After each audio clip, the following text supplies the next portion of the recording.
حنين جارف تجاه هذه السورة العملاقة. لا زلت كلما طرق مسامعي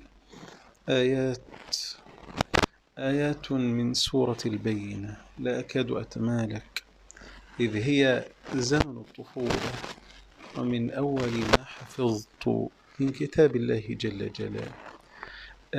عندما يستشرف الإمام لها قارئا أنتقل من زمن إلى زمن آخر بملامح أخرى، أنتقل طفلا ينتقي مفردات القرآن في ساحات الغيب العميق.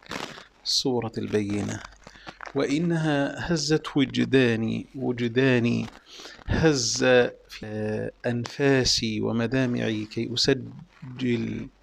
كي أسجل عنها، زعما أن آتي بلطيفة تنسجم مع مشاعري وتوصل لكم كم هي عميقة تلك السورة. فسبحان الله، فيوم أو ذات ليلة، ذات صباح أو ذات مساء، لا أدري، عندما هتف نادى على أبي ليأتي أبي متلعثما في خطى الشوق إلى الحبيب صلى الله عليه وسلم، ليأتي أبي يرتب أنفاس الحب على درجات السماء، منتبها مصغيا إلى رسول الله صلى الله عليه وسلم، لتكون تلك الكلمات من فم رسول الله صلى الله عليه وسلم من رب البريات: يا أبي، إن الله أمرني أن أقرأ عليك سورة البينة. ثم يبكي أبي بدمع يقظ ويقول، هو منشغل، نسي حدود الزمان والمكان، وما انشغل إلا بشيء واحد: وذلكم الإخلاص. قال أبي: وسماني. وفي رواية: الله سماني لك وسماني. فإذا بالنبي صلى الله عليه وسلم يبتدره بجواب هو أشبه بالحروف التي ترتسم على السحاب بعد مطر حديث العهد بالله جل جلاله، يقول: نعم، وسماك. لتأتي الرواية تسطر: فبكى. نعم، وحق له أن وينخرط في بكاء عميق: وسماني. نعم، إن هناك من يسميهم رب السماوات في السماء بأسمائهم، ويأمر أن يقرأ عليهم بعضا من قرآنه. وما أجمل الهدية، وما أجمل تلك الحروف من سورة البينة التي تأتي من زمن طفولتي لترتسم على دمع أبي، لترسو في نهاية السورة: ذلك لمن خشي ربه. عندما قرأت ذلك لمن خشي ربه، يعني ذهلت، كأن الله يقول تلك المقامات التي قد ذكرت في سورة البينة لمن خشي ربه.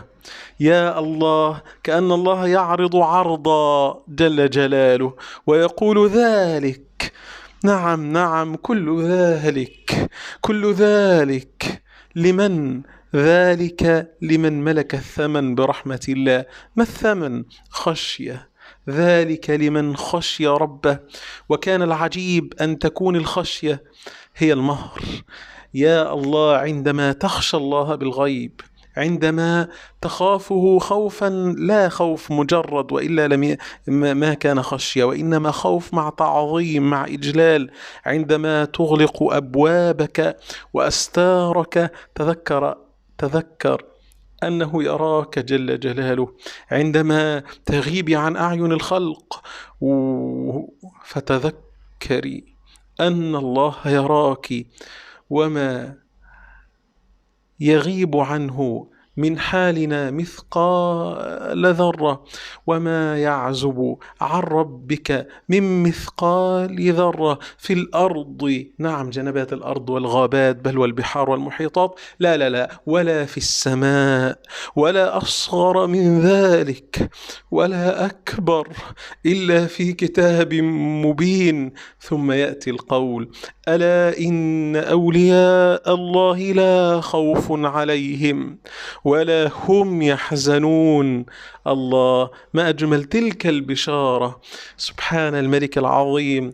إنها معاني لا بد أن تخرج من هذا المقطع برحمة الله، أن تلهج بذكر الله على الدوام، أن تخاف الله، تجتنب معاصيه، أي حاجة فيها معصية من الآن. قل لها ما قال خضر لموسى: هذا فراق بيني، الله، خلاص بيني وبين هذه المعصية فراق، مع فارق المقام الذي نزلت فيه الآية.